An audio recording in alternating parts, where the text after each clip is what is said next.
Mining in Hypixel Skyblock is a huge aspect of the game, as not only is it important for many recipes, but the insane amount of money it makes. So it makes a lot of sense why people would want to get into the skill. But this skill is honestly a little bit confusing, so in today's video, we want to give a comprehensive guide for everything you need to know about mining and how to progress very easily from early game to end game. Before going into this video, we quickly want to take a second of your time to ask you guys to subscribe to our channel. We are on the road to YouTube rank and almost about to hit 10k subscribers, so if you could, a subscription would go a long way. And in a worst case scenario, you could always change your mind later. We also do want to quickly mention that this won't be an Iron Man friendly guide, as we don't have the experience of being Iron Man miners, so it's better that we don't go over that than attempt to. In the case we misspoke or might have forgotten a minor detail, we will constantly be updating the description with anything that we missed out on. Without wasting any more of your time though, let's move in right to the video. Assuming you're watching this video, this isn't probably your first time playing Skyblock and you probably aren't mining zero, but in case you are, we're going to go over every aspect of mining, including the beginning. So, to cover the first few mining levels, we're first going to start off by walking from the hub to this mining merchant not too far and buy ourselves a golden pickaxe.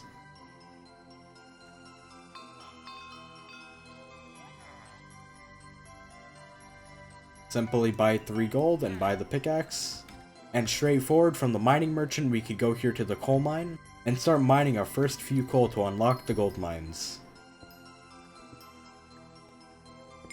There we go, mining 1, access to the gold mine, and we can take this portal straight ahead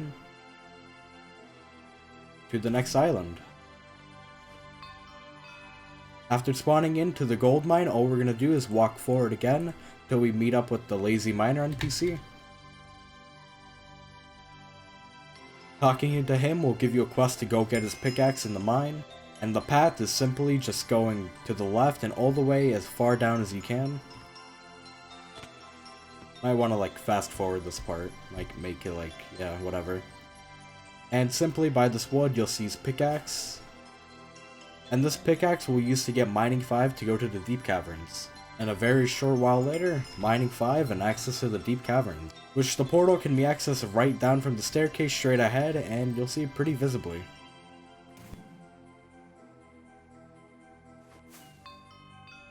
Before exploring these mines, we want to quickly talk to the lift operator. Entering into the deep caverns, to your right you'll see him sitting by the elevator. We want to talk to him before we end up actually exploring the deep caverns, as whenever we need to we could teleport to each part of the deep caverns. In the Obsidian Sanctuary we'll meet up with Reese.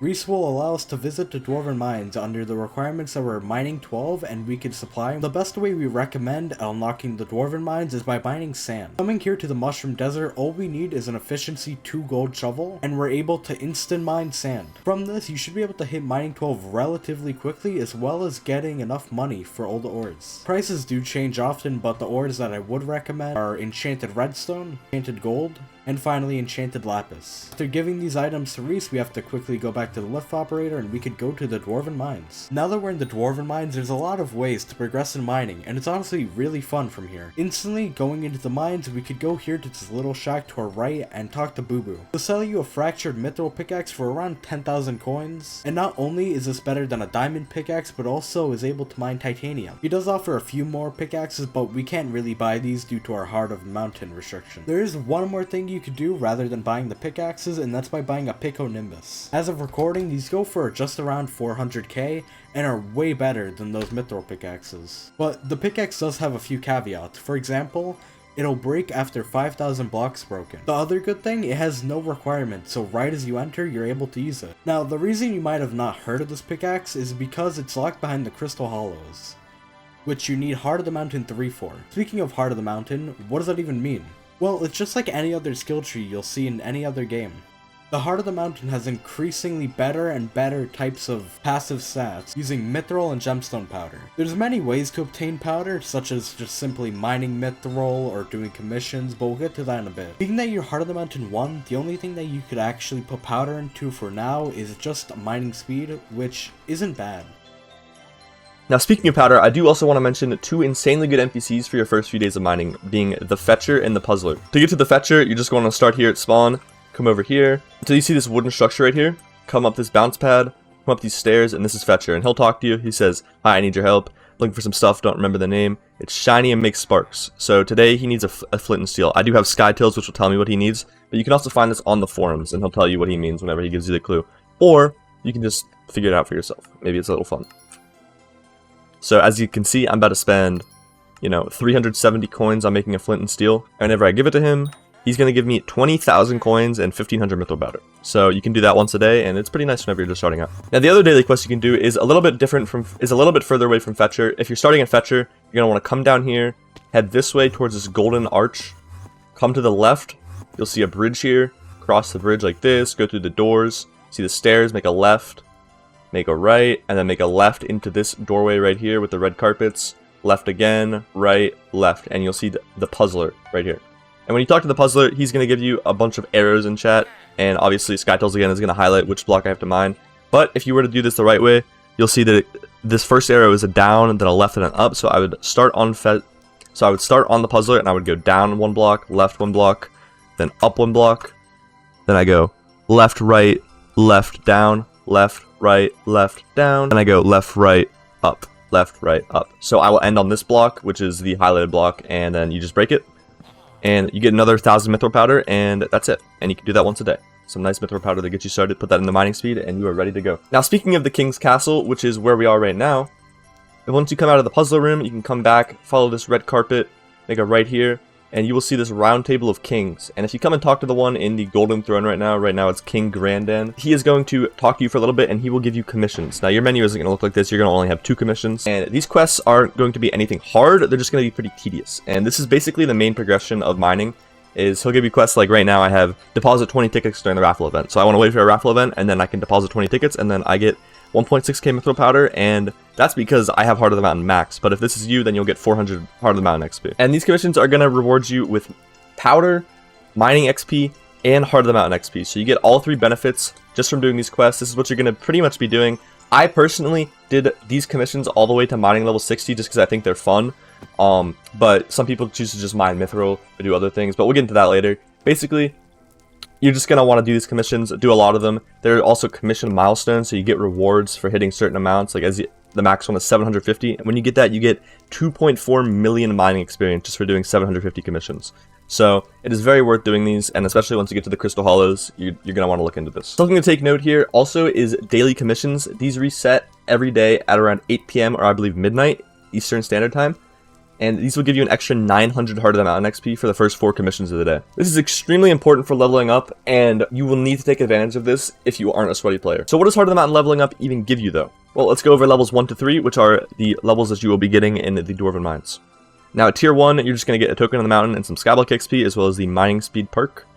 At level 2, you're going to get 2 tokens, 45 Skyblock XP, and access to the forge, which is something we'll talk about in a moment. And at Heart of the Mountain 3, you're going to get 2 more tokens, another forge slot, and access to the Crystal Hollows, as well as Emissary Braum. Now, emissaries, if you are wondering, are people just like the king. They are messengers for the king that are scattered around the Dwarven mines, and you can go and you can collect your commissions. And this first emissary that you can find is actually over here by the Crystal Hollows entrance, which we'll talk about in a second. And so whenever you're doing Crystal Hollows commissions, you can just warp out and come talk to Braum. There are other ways to unlock it, like doing commission milestones, and basically, eventually they'll be put all over the Crystal Hollows, so you never have to talk to the king again. But the one thing you will have to keep in track of is that there's actually a talisman you get. Every 20 minutes, every 1 Skyblock day, these kings will actually rotate and it'll be a new one. And once you talk to all 7 of them, you will get a common talisman. So you want to look out for that. Ideally, what you'll do is you'll just come and get your commissions from the king until you have that talisman. Some important mods that you might want to use for mining are both chat triggers.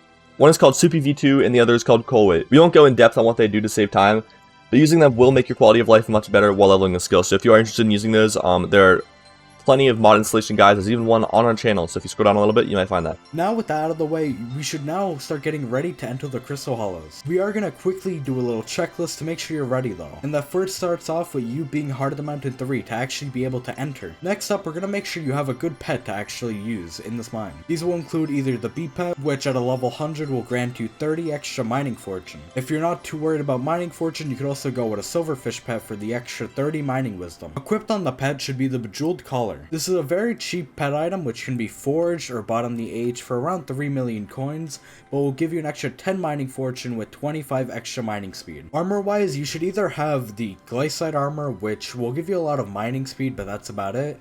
Or if you have a lot more money, we could go with Sorrow, as not only does it give some mining speed, but also 20 fortune. And finally, we also recommend you have a good enough pickaxe. If you've been using something like these Mithril pickaxes, it's time to move on to either the Pico Nimbus or the Ruby Drill. The Ruby Drill TX15 is an extremely cheap drill and can be used to mine almost every gemstone. With all that checked off, we can now talk to the NPC right here, which you'll find at the Dwarven mine spawn, just simply going forward. Talking to her, she'll have a little bit of dialogue before you could join the Crystal Hollows for only 10,000 coins. The Crystal Hollows is a lot more complex, so here's the basics on how this island works. We're gonna begin in the Crystal Nucleus, which can be located around X and Z 500. If you're confused, looking at the top left of your screen again, around 500 on these two coordinates, you'll be in the Nucleus. This won't be where you spawn, of course, as you saw, but it'll be very clear to show you how this island works. From here, this mining island is separated into 4 quadrants. For here, we have the Goblin Holdout.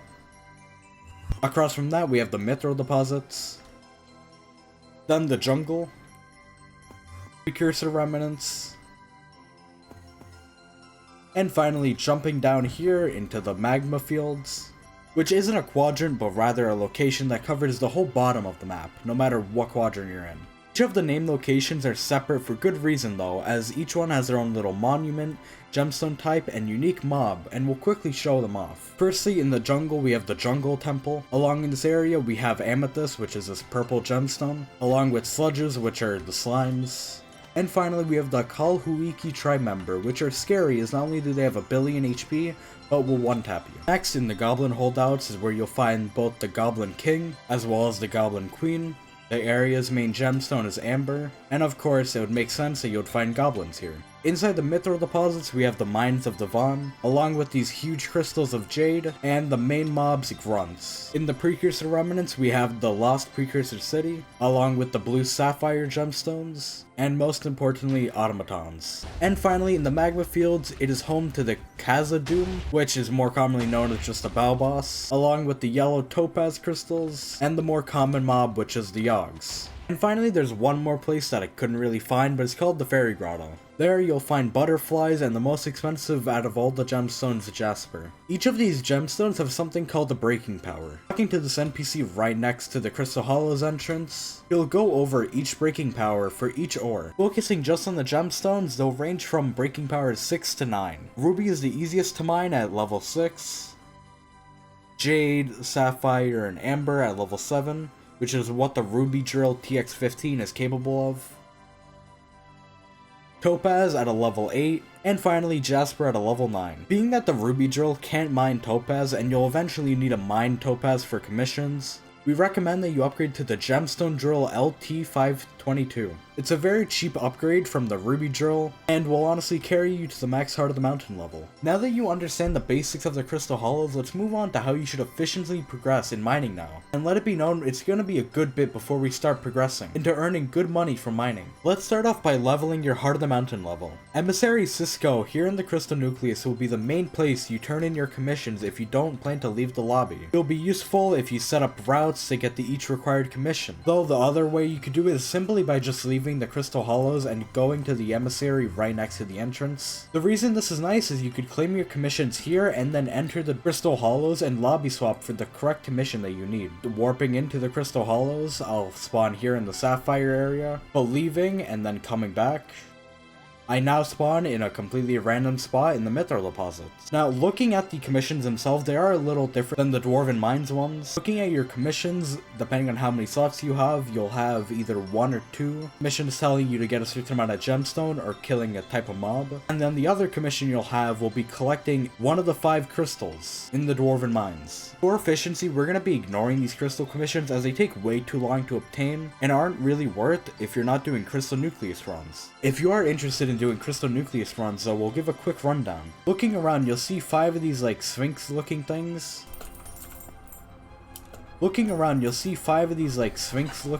Sphinx? Each one of these, walking up, you'll see a little barrier area. Clicking on it, you'll be able to place down a crystal. You need to find all of these 5 crystals to summon the bundle reward. And as mentioned earlier, each crystal can be found in the 5 main locations we mentioned earlier. If you look in your Heart of the Mountain tree, you can see which crystals you actually have, to make sure that you're not accidentally going into a place and getting a duplicate one. You'll also be able to see 2 more crystals in the category Your Other Crystals. These aren't actually used for the run, but rather just for forging perfect gemstones. Anyway, these 5 crystals can be obtained through, in no particular order. In the Lost Precursor City, you could talk to Professor Robot, which in order getting through this gate and getting the crystal, you have to give him one of each 6 types of key components, which these can be obtained by simply killing the automatons around him. Giving him each 6 components will then open the gate and allow you to get the crystal. In the Goblin Holdout, we want to go to the King, and talking to him, he'll ask for 3 Goblin Eggs. Feeding him the Goblin Eggs, we'll get the King's Stench for 20 minutes. Which we'll now use to get to the Queen. The stench allows us to go past the Queen and get the crystal. Otherwise, it'll start kicking us out and won't allow us to actually get the crystal. Oh yeah, and a quick warning, if you enter any type of body of water with the Goblin Stench, it'll actually will wipe all the time left on that duration. Anyway, the next crystal you could get is in the Jungle Temple. You'll need a jungle key and give it to one of the door guardians to actually enter. Now, there is a way to cheese this, but we're not going to go over that.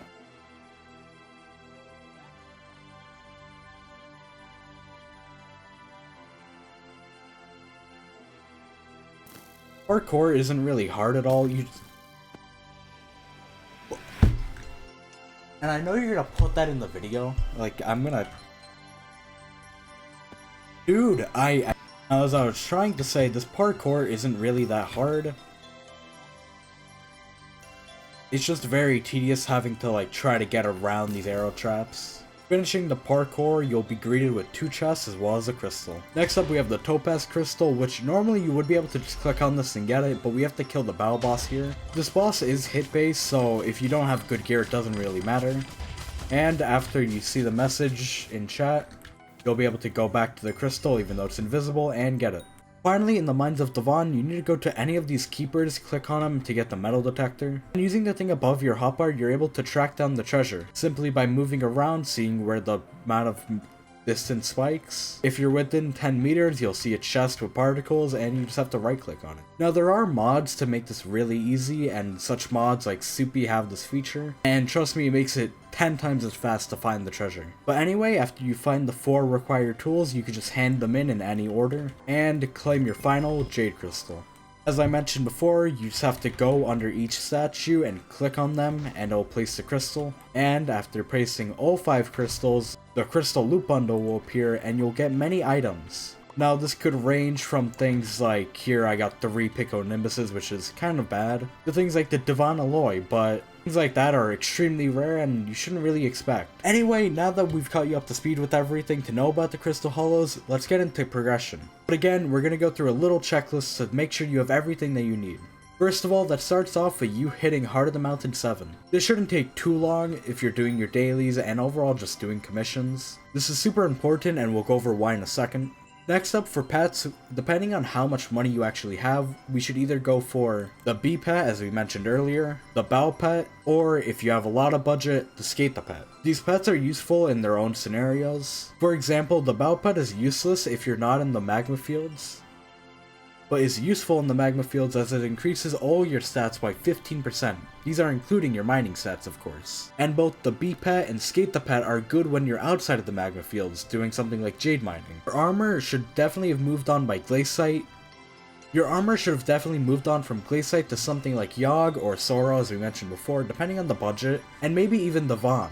And finally, you'll either be rocking your gemstone drill or you've moved on to the gemstone gauntlet. The Gemstone Gauntlet is really nice as not only does it not use any fuel, but for how cheap it is, it's really good. We're gonna start by going over the equipment you should start using. In order, we should start off by using a Glistening Rift Necklace. It's the highest rarity necklace and it gives up to 15 fortune. Next up we have the Glistening Ancient Cloak, which not only gives 12 extra mining fortune from glistening, but the item itself gives 10 mining fortune base. Next we have the Glistening Black Belt, which is only useful because of the mythic rarity. And finally for Gauntlet, we're going to be using a Vanquish Glowstone Gauntlet. Of course, reforged to Glistening and 10 star. as 10 starring it gives a little bit more fortune, and is really cheap. Because we're now hard at the Mountain 7, the best step of progression from here is doing powder mining. Powder mining is a very simple act, and it's really just mining hardstone and hoping to see any type of powder chest. It's a very easy task, but extremely tedious. The best area you could actually do this in is the Precursor Remnants. Here you have the highest chance to get Gemstone and Mithril powder from chests. Technically, the Fairy Grotto is a little bit better, but let's be honest, it's not realistic.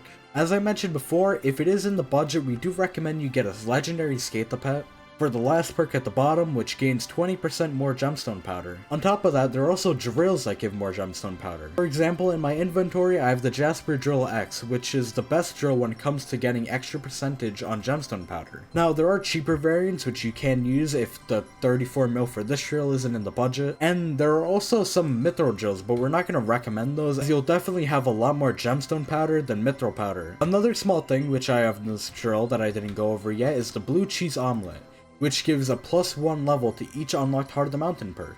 Now, as you can see by the price at the bottom, it's very expensive, but it does make a very small difference. Now, speaking of Heart of the Mountain, what perk should you invest your powder in for powder mining? Starting in the bottom of the Heart of the Mountain, we're gonna make sure we get daily powder up to its max level.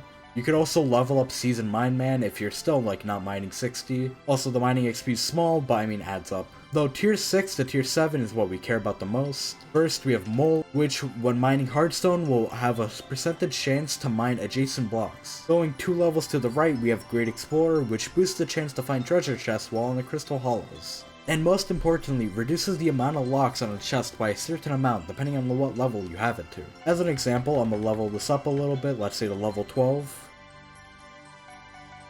I'm also gonna level this because I don't know if this picks up, but I'm sorry. I'm gonna quickly try to get a powder chest here, and as you can see, there's this little particle floating around to show me how to pick the lock on the chest. As you can see here, it takes me 2 picks and I unlock the chest. But if you level up Great Explorer to a level 20, and I get another chest, right-clicking on it will instantly open the chest and save you a ton of time. And finally, the last thing that really matters is powder buff, for obvious reasons.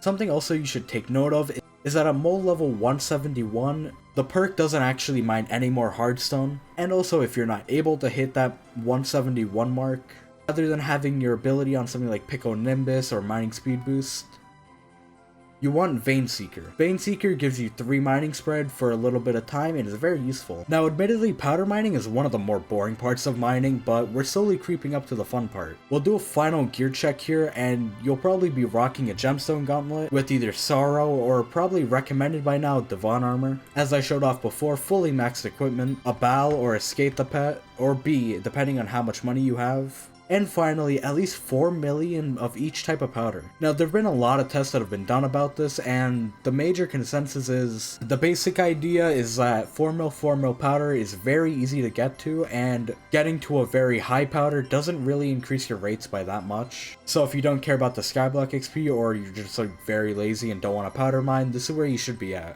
This amount of powder should be enough to max out both mining fortune and mining speed tier 1s, as well as fortunate, as well as getting you enough powder to get both the mining speed 2 and mining fortune 2 to around level 40, and then finally putting the rest of that powder into professional.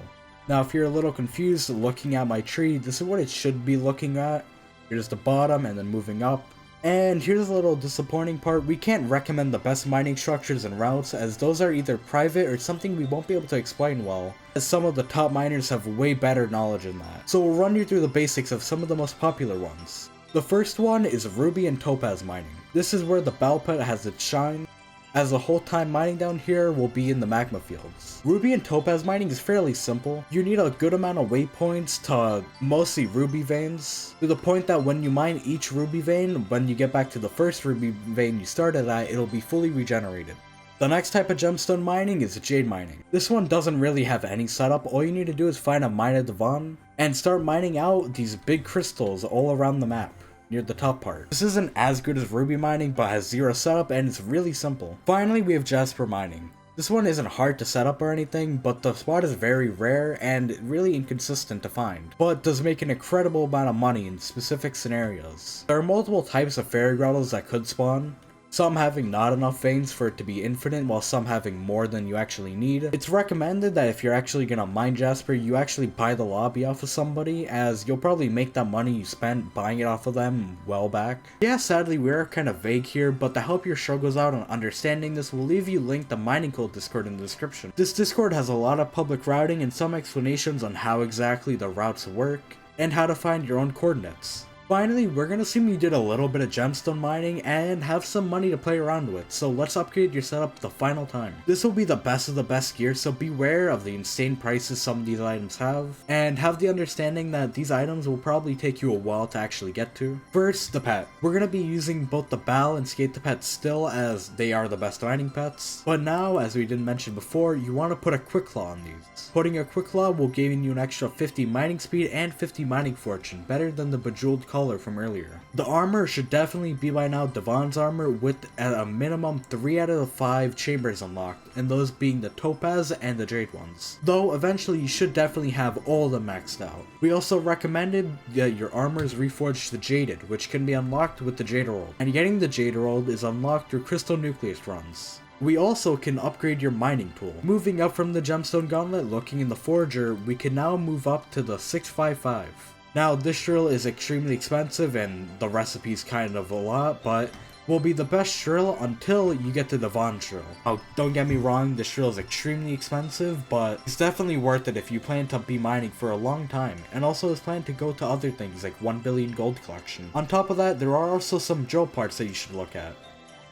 Keep in mind that some of these drill parts can definitely be downgraded, but I might as well go over all the expensive ones so you can get an idea of what you will be looking for. First of all, we have the perfectly cut fuel tank, which has 100,000 fuel capacity. This can be lowered to things like... This can be lowered again to like the weaker versions, like the one that has a 25k or 50k capacity. Next up, we have the drill engine, and the best one you'll be using is the amber polished one, giving you both 400 mining speed and 100 mining fortune. Finally, the last two parts you'll be using is either the Sunnyside Goblin Egg or the Blue Cheese Goblet Egg. But realistically, the way you should be using these is putting the Sunnyside on your main drill, in this case my Devon drill, and the Blue Cheese Goblin Omelet on the other useless drill. This way, when you farm, the way you use this while mining is while mining, you quickly swap over to this drill, right click and swap right back to your other main drill. If you want to quickly look at my hotbar and see how I do it, it's just simple. And there we go. The reason I'm doing this is because looking at my Heart of the Mountain tree, you'll see everything goes up by an extra 1 level just by holding out the drill. Comparison, holding out my other drill, now it's 5 and 20 while it showed here 10 and 40.